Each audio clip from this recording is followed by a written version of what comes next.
Hello friends, welcome to మంచి మాటలు YouTube channel. Friends, మీరు ఎవరైనా మన ఛానల్ కనుక ఫస్ట్ టైం చూస్తున్నట్లయితే తప్పకుండా సబ్స్క్రైబ్ చేసుకుని పక్కన ఉన్న బెల్ సింబల్ని క్లిక్ చేయండి. దీని ద్వారా మేము చేసే ప్రతి వీడియో నోటిఫికేషన్ ద్వారా మీకు రావడం జరుగుతుంది. Let's start our video. మన భారతీయ సనాతన ధర్మానికి పట్టుకొమ్మలు మన మహర్షులు, మనకు అందించిన పురాణాలు. అటువంటి అష్టాదశ పురాణాల్లో ఒకటి గరుడ పురాణం. ఈ అష్టాదశ పురాణాలను వ్యాస మహర్షి రచించాడు. గరుడ పురాణం అంటే యమధర్మరాజు పాపులకు విధించే శిక్షలే ఉంటాయని చాలామంది దీనిని చదవడానికి కానీ ఇంట్లో ఉంచుకోవడానికి కానీ భయపడుతుంటారు. కానీ ఈ పురాణంలో అసలు దేని గురించి వివరించబడి ఉంది అనే విషయం మనలో చాలా తక్కువ మందికి మాత్రమే తెలుసు. ధర్మ కర్మ పాపాలకు సంబంధించిన పరిజ్ఞానాన్ని తన వాహనమైన గరుత్మంతుడి కోరిక మేరకు శ్రీ మహావిష్ణువు బోధించాడు. ఆ నిగూఢ విషయాలను బహిర్గతపరిచేదే గరుడ పురాణం. ఇందులో మొత్తం 18,000 శ్లోకాలున్నాయి. మన పురాణాలను 3 భాగాలుగా విభజించారు. వాటి పేర్లు: మొదటిది సాత్విక, రెండవది రాజస, మూడవది తాయసాలు. ఈ గరుడ పురాణం సాత్విక పురాణంగా చెప్పబడుతోంది. దీనిలో పూర్వఖండం, ఉత్తరఖండం అనే 2 భాగాలున్నాయి. పూర్వఖండంలో విష్ణువుని ఎలా ఆరాధించాలి, ఏకాదశి వ్రత విధానం, నామ మహిమ, సదాచార విధానం అనే మొదలైన అంశాలు ఇందులో ఉంటాయి. ఇక రెండవది ఉత్తరఖండం. ఉత్తరఖండాన్ని ప్రేతకల్పం అని అంటారు. ఇందులో మరణించిన తర్వాత మనిషి పడే అవస్థలు, యమలోకంలో మనిషికి విధించే శిక్షలు మొదలగు వివరాలు ఉత్తరఖండంలో ఉంటాయి. ఎవరైనా మరణించినప్పుడు ఈ అధ్యాయాన్ని పఠిస్తారు. ద్వితీయాధ్యాయాన్ని ఎవరైనా ఎప్పుడైనా చదువుకోవచ్చు. గరుడ పురాణంలో చెప్పినట్టు నరకంలో విధించే శిక్షలు ఏమిటి, అవి ఎలా ఉంటాయి, ఏ తప్పులకు ఎలాంటి శిక్షలు విధిస్తారో ఇప్పుడు ఈ వీడియోలో తెలుసుకుందాం. మీరు చేసిన పాపాన్ని బట్టి మిమ్మల్ని నరకంలో ఆయా సెక్షన్లకు పంపిస్తుంటారు. ఇందులో మొత్తం 28 సెక్షన్లు ఉంటాయి. ఇక మొదటిది అవీచి. తప్పుడు సాక్ష్యం చెప్పే వాళ్లకు, తప్పుడు ప్రమాణాలు చేసేవారికి, వ్యాపార వ్యవహారాలలో అబద్ధాలు చెప్పి ఇతరులను మోసం చేసేవారికి ఈ శిక్ష విధిస్తారు. ఈ శిక్ష చాలా భయంకరంగా ఉంటుంది. ఇలాంటి వారిని నీటి బొట్టు కూడా లేని ఎడారి లాంటి ప్రాంతాల్లో పడవేస్తారు. ఇక రెండవది తమిశ్రం. ఎవరైతే ఇతరుల సొమ్ముని కాజేస్తారో అలాంటి వారిని చేతులు కాళ్ళు కట్టేసి రక్తం ఏరులై పారేలాగా యమభటులు తమ కొరడాలతో కొట్టుకుంటూ దారుణంగా శిక్షిస్తారు. ఇక మూడవది రౌరవం. ఎవరైతే ఇతరుల ఆస్తులను కబ్జా చేసి కుంభకర్ణుల్లాగా బలిసి కొట్టుకుంటున్నారో అలాంటి వారిని ఈ నరకంలో అతి భయంకరమైన రురు అనే విషసర్పం చేత కరిపించి చిత్రహింసలకు గురి చేస్తారు. ఇక నాలుగవది మహారౌరవం. ఎవరైతే పూర్వీకుల ఆస్తిని వారి వారసులకు చెందకుండా మోసం చేసి ఆస్తిపాస్తులన్నింటినీ తమ పేరు మీద రాయించుకుని తేరగా అనుభవిస్తారో అలాంటి వారిని దారుణమైన విషసర్పాలతో విరామం లేకుండా కరిపించి ఇక్కడ హింసిస్తుంటారు. ఇక ఐదవది కుంభీపాకం. ఎవరైతే మూగజీవాలను తమ సుఖం కోసం హింసిస్తారో, చంపుతారో వారిని ఈ సెక్షన్కి పంపుతారు. ఇక్కడ పాపులను సలసలా మరుగుతున్న నూనెలో వేసి వేయిస్తారు. దీన్నే కుంభీపాకం అంటారు. ఇక ఆరవది కాలసూత్రం. ఎవరైతే తమ పెద్దలను గౌరవించరో, అవమానించి హీనంగా చూస్తారో అలాంటి వారిని వేడి వేడి మంటల్లోకి తోసి కాల్చుతూ శిక్షిస్తారు.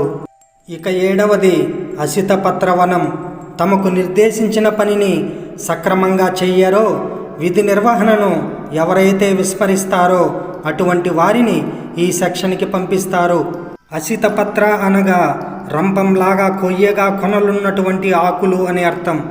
ఆ ఆకులతో రక్తం వచ్చే విధంగా పాపుల వీపును విమానం మోత మోగిస్తుంటారు. ఒకవేళ ఆ పాపులు భరించలేక పారిపోయే ప్రయత్నం చేస్తే ముఖంపై రాళ్ల వర్షం కురిపిస్తారు. ఇక ఎనిమిదవది సుకరముఖం. నాయకులు ఎవరైతే ప్రజలను ధర్మబద్ధంగా పరిపాలించరో, ప్రజలను ఇబ్బందికి గురి చేస్తారో వారికి విధించే శిక్ష ఇది. మట్టి పాత్రలు చేసే ముందు కాళ్ళతో ఎలా తొక్కుతారో తెలుసు కదా, అలా పాపులను కాళ్ళతో తొక్కి నుజ్జు చేసేస్తారు. ఇక 9వది అంధకోపం. ఎవరైతే మంచివారిని మోసం చేస్తారో, వారి మంచితనాన్ని ఆసరాగా చేసుకుని హింసిస్తుంటారో అటువంటి వారికి విధించే శిక్ష ఇది. ఇలాంటి వారిని ఒక చీకటి గుహలోకి తోసి అతి క్రూరమైన మృగాలతో కరిపించి కొమ్ములతో పొడిపించి చిత్రహింసలకు గురి చేస్తారు. ఇక 10వది తప్తలౌహ. ఇందులో బంగారు ఆభరణాలను దొంగతనం చేసిన పాపులను సలసల కాగుతున్న నూనెలో వేసి వేయిస్తారు. ఇక 11వది క్రిమి భోజనం.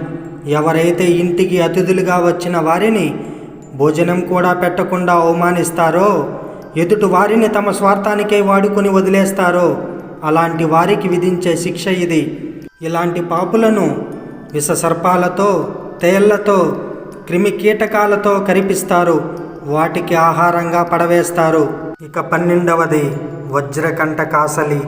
ఎవరైతే మూగజీవాలతో శృంగారంలో పాల్గొంటారో, వాటిని చిత్రహింసలకు గురి చేస్తారో అలాంటి వారిని సూదులతో శరీరమంతా గుచ్చి గుచ్చి చిత్రహింసలు పెడుతుంటారు. ఇక 13వది వైతరణి. ఇది యమలోకంలో ఉండే ఒక భయంకరమైన నది. ఇది మలమూత్రములతో, క్రుల్లిన శరీర అవయవాలతో, జంతు కళేబరాలతో, నెత్తురు మరకలతో నింపబడి ఉంటుంది. ఎవరైతే తమ అధికారాన్ని దుర్వినియోగం చేస్తారో, తమ అధికారంతో ఇతరులను హింసించి తమ స్వార్థ ప్రయోజనాల కోసం వాడుకుంటారో అటువంటి వారిని ఈ నదిలో విసిరివేస్తారు. వారితో మలమూత్రాలను, క్రుల్లిపోయిన అవయవాలను తినిపిస్తారు. ఇక 14వది పుయోదకం. ఎవరైతే ఆడవారిని మోసగించి పెళ్లి చేసుకుంటారో, వారిని హింసిస్తారో అటువంటి వారిని మలమూత్రాలు నిండి ఉన్న బావిలో తోసివేస్తారు. ఇక 15వది ప్రాణరోధం. ఎవరైతే జంతువులను వెంటాడి వేటాడి చంపుతారో అటువంటి వారికి విధించే శిక్షే ప్రాణరోధం. ఇలాంటి వారిని కట్టేసి వారి చేతులను, కాళ్ళను, ఆ తరువాత మిగిలిన శరీరాన్ని ముక్కలు ముక్కలుగా నరికివేస్తారు. ఇక 16వది విశాసనం. ఎవరైతే ధనవంతులు పేదవారిని చులకనగా తమ డబ్బు దర్పం చూపించి ఎదుటి వారిని కించపరుస్తారో అటువంటి వారిని పదునైన శూలాలతో, బరిసెలతో గుచ్చి గుచ్చి చంపి హింసిస్తారు. ఇక 17వది లాలాభక్ష్యం. ఎవరైతే లోబులు, కుటిల మనస్కులు, పిల్లికి కూడా భిక్షం పెట్టని పిసినారులకు వీర్యం ఉన్న సముద్రంలో పడవేసి వీర్యాన్ని తాగిస్తారు. ఇక 18వది సారమేయాసనం.